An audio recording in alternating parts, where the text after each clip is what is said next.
Hello students, my self Bharat Khandelwal. और last video के अंदर अपन ने केमिकल प्रॉपर्टी ऑफ मेटल्स की कुछ प्रॉपर्टीज हम लोगों ने देख ली थी। अब आगे जो है कुछ केमिकल प्रॉपर्टी बची थी, उसको हम लोग इस वीडियो के अंदर कवर अप करेंगे।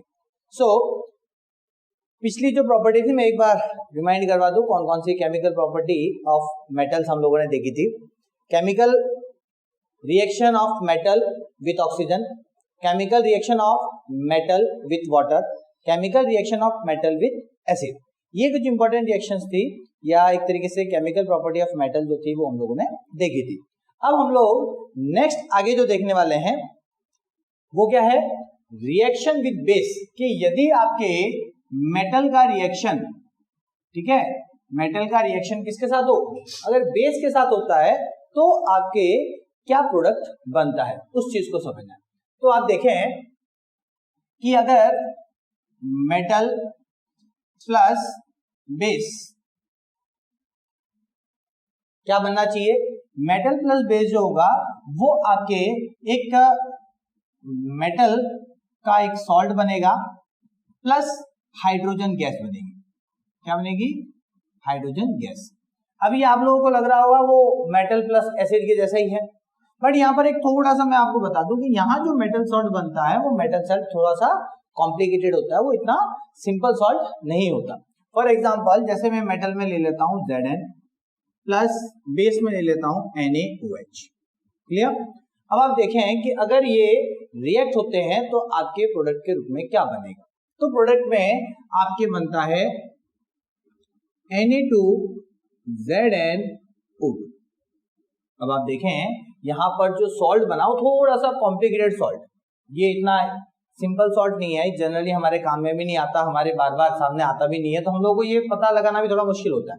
तो ये वाला जो सॉल्ट है ये थोड़ा कॉम्प्लेक्स सॉल्ट है, और इस तरीके से मेटल प्लस बेस की रिएक्शन में थोड़े से कॉम्प्लेक्स सॉल्ट का फॉर्मेशन होता है, और साथ में आपकी बनती है हाइड्रोजन गैस। क्लियर चीज। तो ये जो कंपाउंड है इसमें रिएक्शन भी बहुत कम है, मेटल प्लस बेस की जो रिएक्शन है वो बहुत कम रिएक्शन ही आपके सिलेबस में दी गई है। तो आप लोगों को ये स्पेशल केस है, याद रखना है। अक्सर एग्जाम में क्वेश्चन भी इस पे बनते हैं, तो उस लिहाजे से भी ये आपके लिए बहुत इंपॉर्टेंट है, तो आप ध्यान रखिएगा।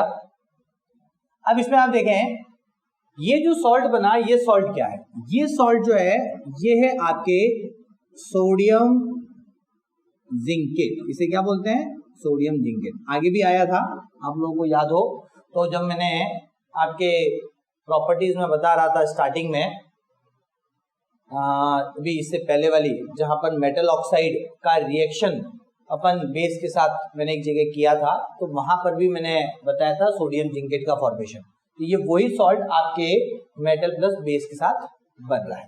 क्लियर चीज। ये बेस की रिएक्शन में बहुत ही लिमिटेड एग्जांपल्स हैं, जिसमें से ये एक है, और ये आपको याद रखना है। मोस्टली एग्जाम क्वेश्चन जो एग्जाम में आता है वो इसी के ऊपर आता है। ठीक है, चलते हैं आगे। अब आपके नेक्स्ट है reaction of metals with metal salt solution.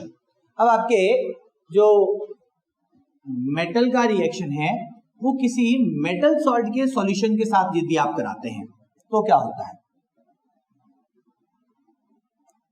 अब इसमें आप देखें यहां पर दो टेस्ट ट्यूब के अंदर मैग्नीशियम पाउडर और ये है कॉपर सल्फेट का सॉल्यूशन। ये कॉपर सल्फेट का सॉल्यूशन है CuSO4, और इसमें क्या डाला जा रहा है, Mg डाला जा रहा है। अब आप देखें जब ये दोनों रिएक्ट करेंगे तो रिएक्शन के बाद आपका जो रिजल्ट है वो क्या होगा। आप देख रहे हैं यहाँ पर ये जो ब्लू कलर है इस जगह क्या हो गया, वो डिसअपियर हो गया। तो डिसअपियर होने का मतलब क्या हुआ, इनके बीच में कुछ रिएक्शन हुई और कोई थर्ड सब्सटेंस का फॉर्मेशन हुआ, और यहाँ जो सब्सटेंस बन रहा है वो बन रहा है MgSO4, और कॉपर के जो पार्टिकल्स है, ब्राउन कलर के पार्टिकल आपके नीचे क्या हो जाएंगे, डिपोजिट हो जाएंगे, कॉपर अलग हो गया। अब आप देखें इस रिएक्शन में हुआ क्या कि ये दो चीजें थी आपस में रिएक्ट की, और फिर फाइनली ये दो चीजें बनी। इस तरीके की रिएक्शन आप लोगों ने आगे भी पढ़ी है, आप लोगों को याद हो चैप्टर फर्स्ट के अंदर हम लोगों ने पढ़ा था displacement reaction, single displacement reaction. ये एक तरीके से वही रिएक्शन है। ठीक है, तो जब आपका कोई a more reactive metal displaces a less reactive metal from its solution, जब आपका मेटल किसी मेटल सॉल्ट के सॉल्यूशन में जाता है तो ये मेटल यदि हाई रिएक्टिव है, ये मेटल क्या हो, हाई रिएक्टिव, तो आपके ये हाई रिएक्टिव मेटल इस सॉल्यूशन में से इस मेटल को क्या करेगा, डिस्प्लेस करने का काम करेगा।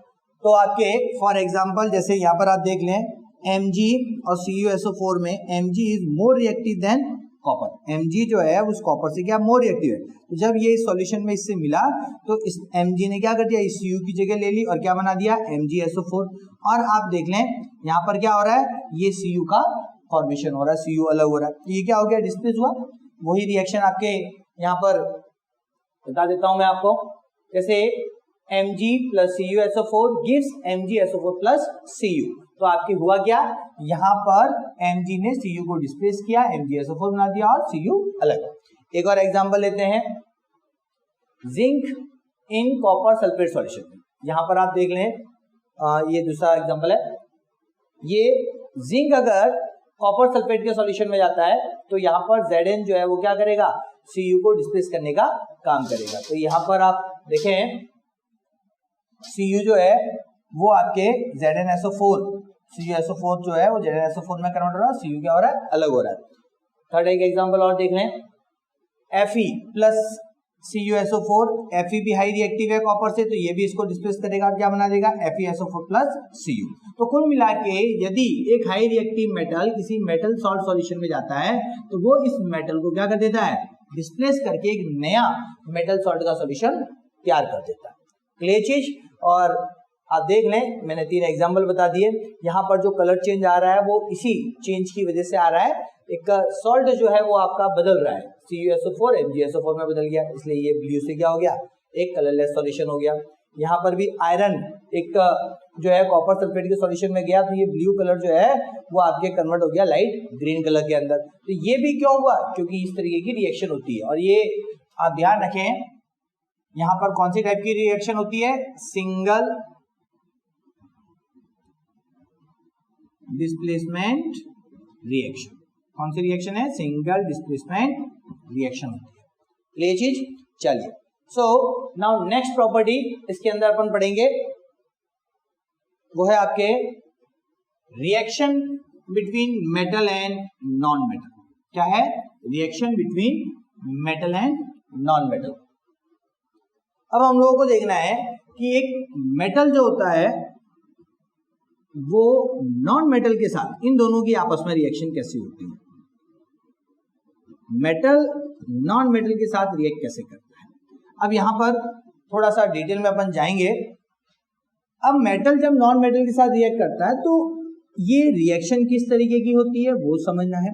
यहाँ जो बनने वाला जो सब्सटेंस होता है वो कौन से नेचर का होता है, उस सब्सटेंस उस कंपाउंड को क्या कहा जाता है वो हमको समझना है। तो सबसे पहले हम लोग ये समझ लेते हैं कि मेटल और नॉन मेटल में रिएक्शन किस तरीके से होगी, उसकी स्टार्टिंग कैसे होती है वो बताता हूँ। एग्जाम्पल ले लेते हैं अपन, जैसे कि आप देखें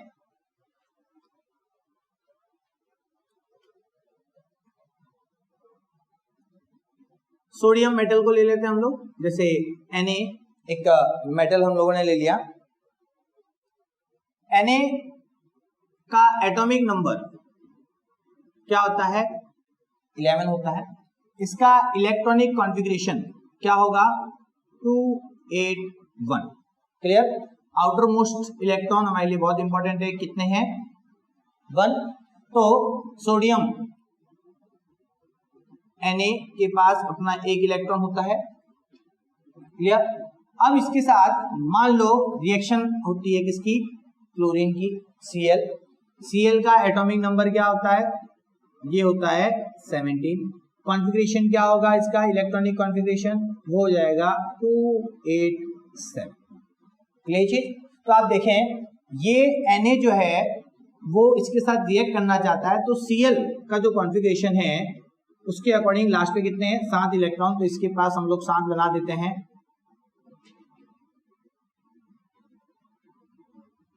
देखिए ये एक क्लोरीन का आइटम बता दिया और ये हमने एक सोडियम का आइटम। अब इन दोनों को आपस में रिएक्ट करना है, तो रिएक्ट क्यों होते हैं, ये भी बड़ा एक इंपॉर्टेंट क्वेश्चन आता है कि ये एटम्स या ये एलिमेंट आपस में रिएक्ट क्यों होते हैं। ये रिएक्ट होते हैं अपने आप को स्टेबल करने के लिए। और स्टेबल कैसे होते हैं?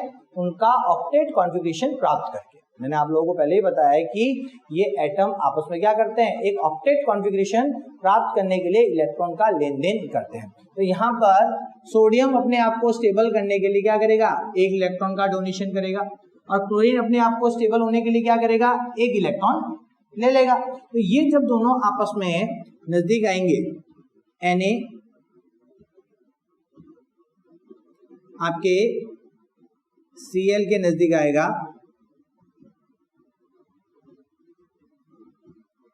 तो आप समझ सकते हैं कि इसको मौका मिल गया एक इलेक्ट्रॉन देने का और इसको मौका मिल गया एक इलेक्ट्रॉन लेने का। तो इस तरीके से सोडियम अपना एक इलेक्ट्रॉन किसको दे देगा, आपके क्लोरीन के एटम को दे देगा। और फिर ये क्या हो जाएगा, सोडियम जैसे ही एक इलेक्ट्रॉन डोनेट कर देता है, इसके ऊपर आ जाता है पॉजिटिव चार्ज। क्या आ जाता है, पॉजिटिव चार्ज। और फिर फाइनली क्लोरीन जो होता है, क्लोरीन एक इलेक्ट्रॉन ले लेता है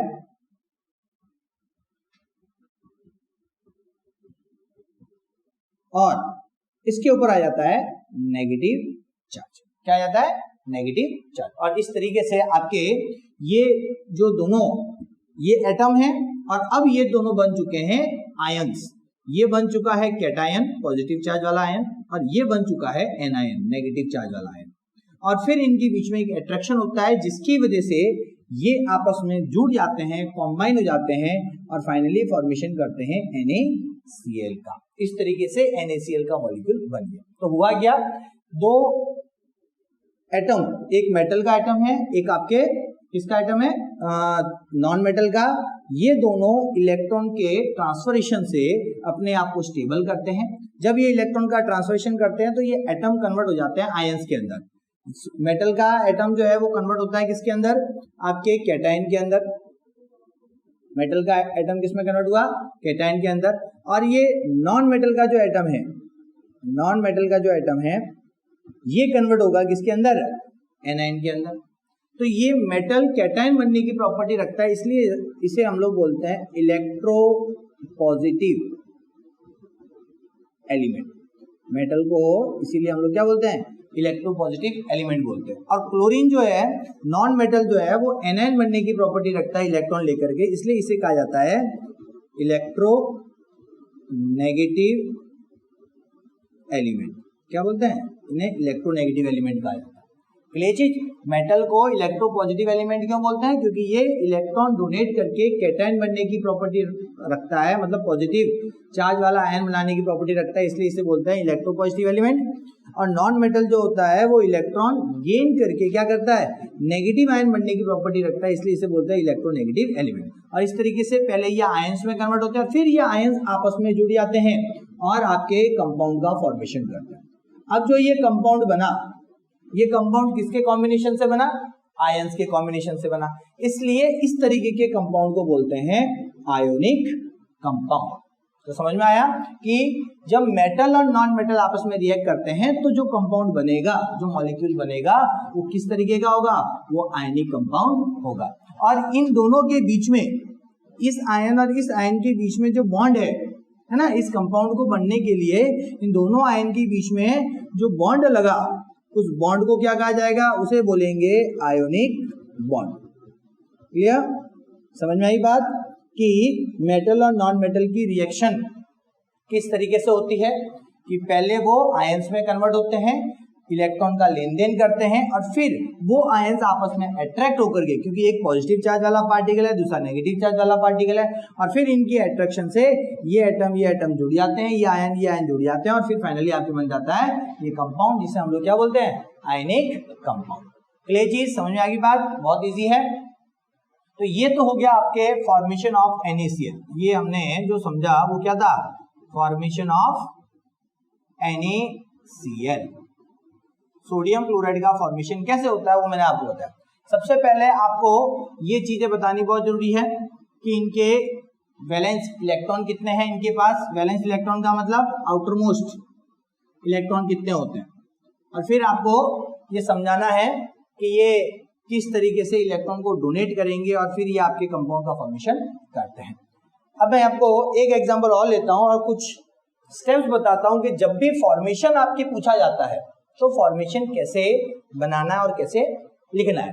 ठीक है, एक एग्जांपल लेते हैं, जैसे MgCl2, किसका लेते हैं हम लोग, मैग्नीशियम क्लोराइड का एग्जांपल लेकर के हम लोग समझते हैं कि ये कैसे किया गया है।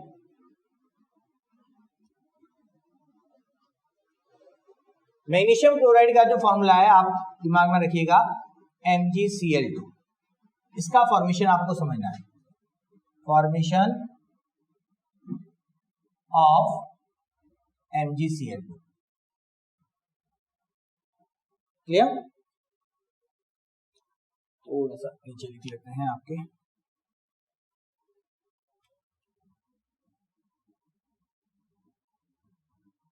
Formation of MgCl2। अब इसमें पहले मैग्नीशियम की बात कर लें। मैग्नीशियम का एटॉमिक नंबर आपके 12, इलेक्ट्रॉनिक कॉन्फ़िगरेशन 282। क्लियर? अब आपके ये किस तरीके की रिएक्शन देगा, मैग्नीशियम जो होता है वो आपके 2 इलेक्ट्रॉन डोनेट करता है। कितने इलेक्ट्रॉन डोनेट करेगा, 2 इलेक्ट्रॉन डोनेट करेगा और कौन से आयन में कन्वर्ट हो जाएगा, Mg2 पॉजिटिव के आयन। इस समय इसका कॉन्फ़िगरेशन 282 है और आयन में कन्वर्ट होने के बाद इसका कॉन्फ़िगरेशन हो जाता है 28। क्लियर चीज, समझ में आई बात? इसके साथ है क्लोरीन, Cl की बात करें तो एटॉमिक नंबर है इसका 17, ये हो जाएगा 287। ये जब रिएक्शन में पार्टिसिपेट करता है तो क्लोरीन क्या करता है, 1 इलेक्ट्रॉन गेन करता है। क्या करता है, 1 इलेक्ट्रॉन गेन करता है और आपके Cl नेगेटिव का फॉर्मेशन बना लेता है। क्लियर चीज, इसको अगर प्रॉपर लिखें तो क्लोरीन कभी अकेला एक एटम रहता नहीं है, Cl2 लिखते हैं, तो यहाँ पर भी आप एक काम कर लीजिए, तो ये कर दें और इस तरीके से इसे लिखा जा सकता है। क्लियर चीज, समझ आएगी बात? अब आपके समझना है ये दोनों आपस में जुड़ के MgCl2 का फॉर्मेशन कैसे होता है। यहाँ पर कितने एटम किसके हैं, मैग्नीशियम का 1 एटम, क्लोरीन के 2 एटम, तो आप बनाए मैग्नीशियम का 1 एटम, साथ में क्लोरीन के 2 एटम। क्लियर? मैग्नीशियम के आउटर मोस्ट कितने इलेक्ट्रॉन है, 2 हैं, तो आप 2 यहाँ बता दीजिए। ये हो गया मैग्नीशियम का एटम, हमने बता दिया। क्लोरीन के लास्ट में कितने हैं, 7, तो 7 वैलेंस इलेक्ट्रॉन इसके बताएं आप, और इसके भी 7 बताएं आप। ध्यान रखें, एक के इलेक्ट्रॉन को डॉट से बताना तो दूसरे के इलेक्ट्रॉन को हम लोग क्रॉस से बताएंगे। अब इस तरीके से ये 2 एटम क्लोरीन के और 1 एटम मैग्नीशियम का हमने ड्रॉ कर दिया। अब इनको आपस में स्टेबल होना है, तो कैसे स्टेबल होंगे, इसको 2 देने की जरूरत है और इनमें एक एक की लेने की जरूरत है। तो ये अपने 2 इलेक्ट्रॉन में से 1 इलेक्ट्रॉन इसको देगा और दूसरा इलेक्ट्रॉन इसको देगा। क्लियर चीज? और ये फाइनली Mg 2 इलेक्ट्रॉन देते ही आपके Mg2 पॉजिटिव में कन्वर्ट हो गया। और क्लोरीन जो है, क्लोरीन के एटम आपके हो गए क्लोरीन के आयन के अंदर क्लोराइड आयन बन जाएगा। तो देख लो ये वाला इलेक्ट्रॉन जो है वो यहाँ से आ चुका है और ये Cl नेगेटिव बन गया। और दूसरा हम देख लें, 1 इलेक्ट्रॉन ये यहाँ आ गया और ये भी Cl नेगेटिव का फॉर्मेशन हो गया। इस तरीके से आपके क्या हो गया, Mg2 पॉजिटिव और Cl नेगेटिव के 2 आयन है। ध्यान रखना, Mg2 पॉजिटिव का 1 आयन, Cl नेगेटिव के 2 आयन आपस में मिल करके आपके क्या कर देंगे, MgCl2 का फॉर्मेशन कर देंगे। तो इस तरीके से स्टेप्स आपको प्रॉपर लिखने हैं, तो एग्जाम में पूरे मार्क्स मिलेंगे। आपने स्टेप्स छोड़े, आपने ये लिख दिया, ये वाला हिस्सा नहीं लिखा, तो इसमें भी यहाँ पर भी आप देख लें, ये बता दीजिएगा 287 इलेक्ट्रॉन लेने के बाद ये 288। चलिए इस तरीके से पूरा आप लोग इसे व्यवस्थित लिखिएगा और फॉर्मेशन को समझाइएगा, तब जाकर के आपको पूरे मार्क्स मिलेंगे।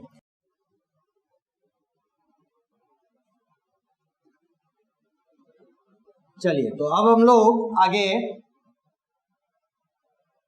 देखते हैं, थोड़ा सा थ्योरी देख लेते हैं, व्हाट इज आयनिक कंपाउंड और उसकी क्या प्रॉपर्टीज होती है। आयनिक कंपाउंड को हम लोग इलेक्ट्रोवैलेंट कंपाउंड भी बोलते हैं। ध्यान रखिएगा, आयनिक कंपाउंड को क्या कहते हैं? Electrovalent compound. इलेक्ट्रोवैलेंट कंपाउंड का मतलब क्या है कि ये आयन से बनने वाला कंपाउंड है। किससे बनने वाला कंपाउंड है? आयन से। या इलेक्ट्रोपॉजिटिव और इलेक्ट्रोनेगेटिव नेचर वाले दो आयंस कॉम्बाइन होकर के ये कंपाउंड बनाते हैं, इसलिए हम लोग इसको बोलते हैं इलेक्ट्रोवैलेंट कंपाउंड। क्लियर चीज? चार्ज पार्टिकल से बनने वाला कंपाउंड है। डेफिनेशन अगर हम लोग दें, what do you mean by ionic compound? Ionic compound are the compound form by transfer of electron from metal to a non metal. आपके जब एक ऐसा कंपाउंड जो मेटल से इलेक्ट्रॉन के ट्रांसफर से, है ना, मेटल से जब इलेक्ट्रॉन का ट्रांसफर होकर के नॉन मेटल में जाता है और फिर जो कंपाउंड बनता है उस कंपाउंड को हम लोग क्या बोलते हैं? इलेक्ट्रोवैलेंट कंपाउंड या आयनिक कंपाउंड कहते हैं। The ionic compound are the compound form by the transfer of electron from metal to non metal. Clear? समझ में आ गई बात? इस तरीके से ये डेफिनेशन दी जा सकती है। Property of ionic compound. Ionic compound की प्रॉपर्टी देख लेते हैं कि आयनिक कंपाउंड की प्रॉपर्टी क्या क्या होती है। So first property, they are formed by the transfer of electrons and are made up of ion. Simple, ये हम लोग जानते हैं, डेफिनेशन में भी यही बात थी कि इलेक्ट्रॉन के ट्रांसफर से बनता है और आयंस के कॉम्बिनेशन से बनता है। Clear? Next, they are crystalline solid. ये जो है ये क्या है? आपके क्रिस्टलाइन सॉलिड फॉर्म में पाए जाते हैं। ध्यान रखना, आयनिक कंपाउंड जो होते हैं they are crystalline solid and we can also say they are hard and brittle. ये हार्ड और ब्रिटल होते हैं। शक्कर के दाने आपने देखे होंगे, उसी तरीके से शक्कर के दाने बड़े होते हैं, ये छोटे हो सकते हैं, बट होता क्या है? उसी तरीके का पैटर्न होता है। क्रिस्टलाइन सॉलिड होता है जो हार्ड और ब्रिटल नेचर का होता है। आप जैसे उसे मारोगे वो एकदम चूरा हो जाएगा, वो बिखर जाएंगे, टूट जाएगा। क्लियर चीज? Now next, they are high, they have high melting point and boiling point. उनका मेल्टिंग और बॉइलिंग पॉइंट क्या होता है? हाई होता है। अब ये क्यों होता है वो मैं आपको थोड़ा सा समझा देता हूं। क्योंकि ये आयंस के कॉम्बिनेशन से बनता है, एक पॉजिटिव आयन और एक नेगेटिव आयन। तो आयन एक तरीके से चार्ज पार्टिकल्स हैं और इनका जो फोर्स ऑफ अट्रैक्शन जो इनको बांध के रखता है वो काफी मजबूत होता है, काफी स्ट्रॉन्ग अट्रैक्शन फोर्स से ये बंधे होते हैं। इसकी वजह से जब आप इसे मेल्ट करने जाओगे या इसे बॉईल करने जाओगे तो इस बॉन्ड को तोड़ना पड़ेगा और इस बॉन्ड को तोड़ने में एनर्जी क्या होगी? ज्यादा लगेगी। और जब आपके एनर्जी ज्यादा लगेगी तो ऑब्वियसली आपके क्या हो जाएगा? मेल्टिंग पॉइंट और बॉइलिंग पॉइंट बढ़ जाएगा। इसीलिए आपके आयनिक कंपाउंड का मेल्टिंग पॉइंट और बॉइलिंग पॉइंट ज्यादा होता है। कारण क्या है? Due to a strong attraction force between the ions. ये आयंस के फॉर्मेशन, आयंस के कॉम्बिनेशन के फॉर्मेशन से बना हुआ है जो काफी स्ट्रॉन्ग बॉन्ड से जुड़े हुए होते हैं। क्लियर चीज? Next, they are soluble in water. ध्यान रखिएगा, आयनिक कंपाउंड जो होता है वो वाटर में सॉल्युबल होता है, but insoluble in organic solvent. Organic solvent कौन से होते हैं? जैसे पेट्रोल, केरोसिन, ईथर, इस टाइप के जो एल्कोहल, ये जो होते हैं ये ऑर्गेनिक सॉल्वेंट है। तो इन ऑर्गेनिक सॉल्वेंट के अंदर ये आयनिक कंपाउंड डिसॉल्व नहीं करते, जबकि वाटर के अंदर ये आयनिक कंपाउंड इजीली डिसॉल्व कर जाते हैं। क्लियर चीज? मैं आपको बता दूं, वाटर जो होता है वो एक तरीके का पोलर सॉल्वेंट है। ध्यान रखना, पोलर सॉल्वेंट के अंदर कोई भी आपके चार्ज पार्टिकल से बना हुआ कंपाउंड डिसॉल्व हो सकता है। इसलिए आयनिक कंपाउंड जो होते हैं वो पोलर सॉल्वेंट में डिसॉल्व होते हैं। नॉन पोलर, ये ऑर्गेनिक कंपाउंड जो है वो क्या है? नॉन पोलर सॉल्वेंट है। और नॉन पोलर के अंदर कभी भी आयनिक कंपाउंड डिसॉल्व नहीं होते, इनके अंदर सिर्फ ऑर्गेनिक कंपाउंड डिसॉल्व होते हैं। क्लियर चीज? तो इस तरीके से आपके ये आयनिक कंपाउंड जो है वो वाटर में डिसॉल्व होते हैं, ऑर्गेनिक सॉल्वेंट या आपके नॉन पोलर सॉल्वेंट जैसे कि पेट्रोल, केरोसिन, अल्कोहल जैसी चीजों में डिसॉल्व नहीं होते। नाउ नेक्स्ट और last property, they conduct electricity in मॉल्टन state और इन एक्यूस सॉल्यूशन। अब आप ध्यान दें कि ये जो कंपाउंड है ये आयनिक कंपाउंड आपके सॉलिड फॉर्म में, जब ये कंपाउंड सॉलिड फॉर्म में है तो आपकी इलेक्ट्रिसिटी कंडक्ट नहीं करते। जैसे मैं आपको कहूं कि NaCl, एक कटोरी के अंदर आपने क्या कर दिया? NaCl ले लिया और इसमें दो इलेक्ट्रोड रखे, दोनों को यहाँ से दूर रखना है और यहाँ पर आप इसको पॉजिटिव या कोई भी करंट अगर आप इसमें देते हो तो आप बताओ यहाँ पर वो करंट पहुंचेगा या नहीं पहुंचेगा? इस जगह आपको वो करंट लगेगा कि नहीं लगेगा? करंट तब लगेगा जब करंट इस सॉल्ट में से क्या हो? पास हो। लेकिन अगर ये सॉलिड फॉर्म में है तो करंट आपके इस इलेक्ट्रोड से इस इलेक्ट्रोड तक नहीं पहुंचेगा। कारण NaCl जो है, NaCl एक कंपाउंड है, एक मॉलिक्यूल है, और क्योंकि इसका पॉजिटिव इसका नेगेटिव आपस में मिल चुके हैं तो फिलहाल ये क्या है, न्यूट्रल पार्टिकल। और न्यूट्रल पार्टिकल कभी भी करंट को पास नहीं करता, वो इलेक्ट्रिसिटी का कंडक्शन नहीं कर सकता कोई भी न्यूट्रल पार्टिकल। तो ये भी न्यूट्रल पार्टिकल एक तरीके से कॉम्बाइंड फॉर्म में है तब। बट जब आप इसे मोल्ड कर दोगे या वाटर में डिसॉल्व कर दोगे तो ये NaCl वाटर के अंदर क्या हो जाते हैं, Na अलग हो जाता है, NaCl का Na अलग और Cl नेगेटिव अलग, Na पॉजिटिव अलग, Cl नेगेटिव अलग। और इस तरीके से जब आयंस के फॉर्म में रहेगा तो आयंस क्या होते हैं, चार्ज पार्टिकल होते हैं। तो आयंस क्या कर सकते हैं, आपकी इलेक्ट्रिसिटी कंडक्ट कर सकते हैं। तो ध्यान रखें, NaCl इलेक्ट्रिसिटी कंडक्ट नहीं करता, लेकिन NaCl जब मॉल्टन या वाटर के अंदर डिसॉल्व किया जाए, या तो मॉल्टन स्टेट में ले आओ या वाटर में डिसॉल्व कर दो, तो ये आयोनाइज हो जाता है। आयोनाइज होने का मतलब दोनों आयंस अलग अलग हो जाते हैं और फिर इसमें इलेक्ट्रिसिटी कंडक्ट करवाई जा सकती है। समझ में आई बात? तो इस तरीके से ये आपके आयनिक कंपाउंड की प्रॉपर्टी है। आपके 4th चैप्टर के अंदर हम लोग पढ़ेंगे कोवेलेंट कंपाउंड, और वो कोवेलेंट कंपाउंड की प्रॉपर्टीज आयनिक कंपाउंड की प्रॉपर्टी से जस्ट अपोजिट होती है। एग्जाम के अंदर इन दोनों का कई बार कंपैरिजन आ जाता है, इसलिए एक चीज हम यहाँ पढ़ रहे हैं, कोवेलेंट कंपाउंड की प्रॉपर्टी हम 4th चैप्टर में पढ़ेंगे। वो पढ़ जाने के बाद एक बार हम लोग इसे क्या कर लेंगे, कंपेयर कर लेंगे, तो आपको उसका कंपैरिजन अच्छे से समझ में आ जाएगा। क्लियर चीज? अब आपके आज की डीपी हम लोग देते हैं, प्रैक्टिस शीट आपको देता हूं, डेली प्रैक्टिस शीट, जो आप लोग घर पे बैठ करके सॉल्व करोगे। ठीक है, क्वेश्चंस हैं इसके अंदर जो आपको नोटबुक में उतारने हैं और उनके आंसर्स आपको लिखने हैं। क्लियर चीज? चलिए, सो ये इस चैप्टर की सेकेंड डेली प्रैक्टिस पेपर जो है वो मैं आपको दे रहा हूं। क्वेश्चंस समझ लीजिए, मैं बता देता हूं एक एक करके। Why is sodium kept immersed in kerosene oil?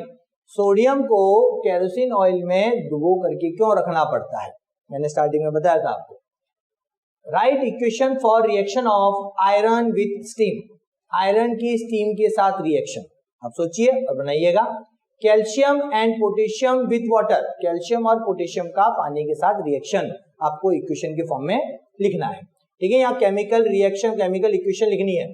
इसके बाद है which gas is produced when dilute hydrochloric acid is added. आपके डाइल्यूट हाइड्रोक्लोरिक एसिड जो है वो किसी रिएक्टिव मेटल के साथ जब ऐड किया जाएगा तो कौन सी गैस बनेगी, तो वो गैस का नाम बताना है। साथ में आपको बताना है right the chemical reaction when iron react with dilute H2SO4।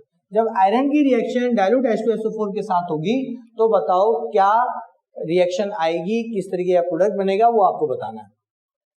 What do you observe when zinc is added to solution iron sulfate? जब जिंक को आयरन सल्फेट सॉल्यूशन के साथ ऐड किया जाता है तो क्या ऑब्जर्वेशन आपको देखने को मिलेगा, और आपको उसकी केमिकल रिएक्शन भी लिख करके बतानी है कि उस जगह क्या केमिकल रिएक्शन होगी। Why do ionic compound have high melting point? अभी थोड़ी देर पहले ही बताया कि आयनिक कंपाउंड का मेल्टिंग पॉइंट हाई क्यों होता है। Right the electron dot structure for sodium, oxygen and magnesium. आपको सोडियम, ऑक्सीजन और मैग्नीशियम का इलेक्ट्रॉन डॉट स्ट्रक्चर बताना है, सिर्फ एटम का बताना है, मॉलिक्यूल यहाँ नहीं बन रहा, सिर्फ एटम का जो स्ट्रक्चर है वो किस तरीके का होगा वो आपको बताना है। जैसे मैंने सोडियम क्लोरीन का अलग अलग बताया था। Show the formation of Na2O, ध्यान रखिएगा ये 2 नीचे है, तो Na2O और MgO का इलेक्ट्रॉन का ट्रांसफरेशन से कैसे उसका फॉर्मेशन होता है, Na2O का कैसे होता है, MgO का कैसे होता है, वो आपको करके बताना है। फिर आपके what are the amphoteric oxide, amphoteric oxide क्या होता है, इससे पहले वाले वीडियो के अंदर मैंने बताया था। Give 2 example of amphoteric oxide, amphoteric oxides के 2 एग्जांपल आपको बताने हैं। इसके बाद आपके name 2 metal which displace hydrogen from dilute acid and 2 metal which will not.